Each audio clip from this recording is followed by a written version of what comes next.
and I'm coming to you on Thursday, September 4th. This is the final day of the Republican convention. Last night was clearly sort of the night of the heavyweights, and it was sort of billed as the evening of reform in terms of the theme. Interestingly enough, though, we didn't hear a lot about issues, and I'll get to that a little bit later. But really the key speeches of the evening came from Governor Mitt Romney, Governor Mike Huckabee, and former Mayor Rudy Giuliani, of course, notwithstanding the star of the evening, Governor Sarah Palin of Alaska. Romney's speech, I felt, was a little bit out of place and out of time, talking about getting rid of the liberals in Washington, how they'd run up budget deficits and whatever, and, you know, it must have been awkward since, you know, I don't know if Romney was aware that Republicans actually have been in control of Congress since 1994 until about a year and a half ago, and of course Republicans have run Washington single party for 6 out of the last 8 years. So sort of an odd speech he gave. It really came alive more with Huckabee and with Giuliani. And I thought Huckabee stood alone, as he does. He's a rare commodity in the Republican Party, really having more of a populist edge to him. And a former preacher, he knows how to give a speech.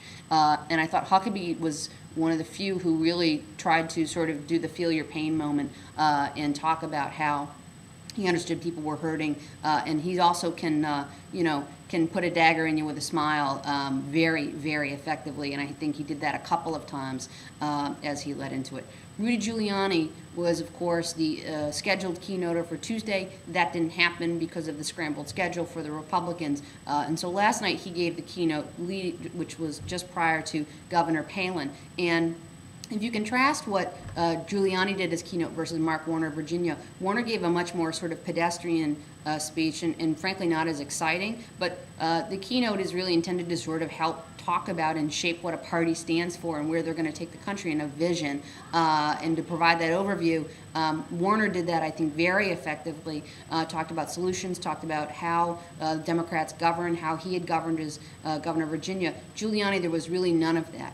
It was a very tough speech, in some cases kind of mean. There was this whole bit about community organizing and sort of made fun of obviously going after Barack Obama's history in that regard. I'm not sure how much legs that'll have, but it really was this moment where, and the Republicans have a tendency to do this. They did in 2004 with the flip-flop thing there in the hall, shown in the hall with Kerry.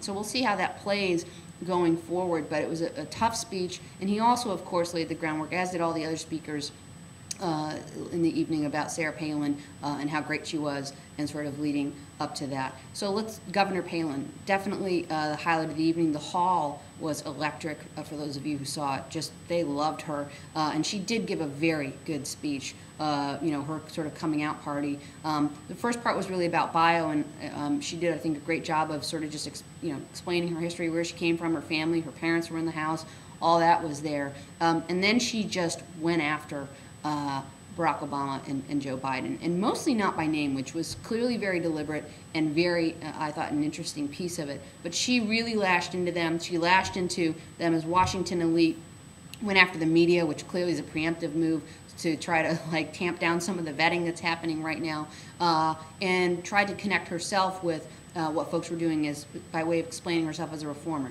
The only issue that Governor Palin really talked about was energy issues, which of course she has some familiarity with, at least by virtue of being governor of Alaska, where that's the dominant industry. The oil and gas industry is dominant up in Alaska. But beyond that, she didn't touch on issues, and that really, I think, was the thread that I took away from it, which was the evening was about pumping up Governor Palin, talking about Senator John McCain and his character and integrity, and his willingness to stand on principle regardless of consequences, and sort of casting the Democrats as out-of-touch elitists and tying the media to them, that the media was sort of in the tank for them.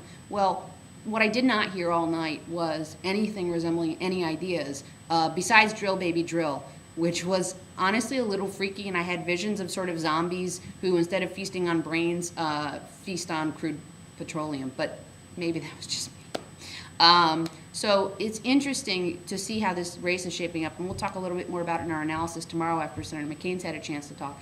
But outside the hall, we have The vetting process is continuing. What's happening now is you're seeing the evolution of some of these issues. Troopergate, where she fired an employee whom they had pressured to fire her former brother-in-law, really who was going through a nasty divorce case. Originally she said she would cooperate, then she retained a lawyer a couple days ago. Now the lawyer's trying to get the forum changed from an independent investigator to a panel of 3 folks whom the governor has actually personally appointed. So that is clearly an issue that's not going away. There are other things that are coming out, and we'll be talking more about that over the course of the next 8 weeks. But you can see the Democrats are going to try to undermine that image of her as a reformer.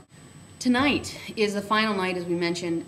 It's hard to say what the schedule is going to be because if you go to the Republican convention website right now, it sort of says, we'll let you know. Originally, the schedule was to have Governor Tim Pawlenty of Minnesota, who was actually also on the very short list for VP. You're going to see Senator Mel Martinez from Florida. He's Hispanic, obviously a Cuban-American, and the Republicans clearly think that Florida is an important state for them. They're also, they had Governor Charlie Crist, also of Florida, scheduled to speak. So you can see how that's an important state for them that they feel is a must-win. And then the other person is Senator Sam Brownback, which is interesting. He's sort of an evangelical who he's from the state of Kansas. He actually ran for president as well this year. And so, again, shoring up the base, talking about the values piece. And so, I think you can expect Senator McCain to talk a lot about his service of country first. That's been very prominent all week. They've been very good, I think, at sort of reinforcing that. Whether or not it resonates with folks is another story, but that's been their sort of meme.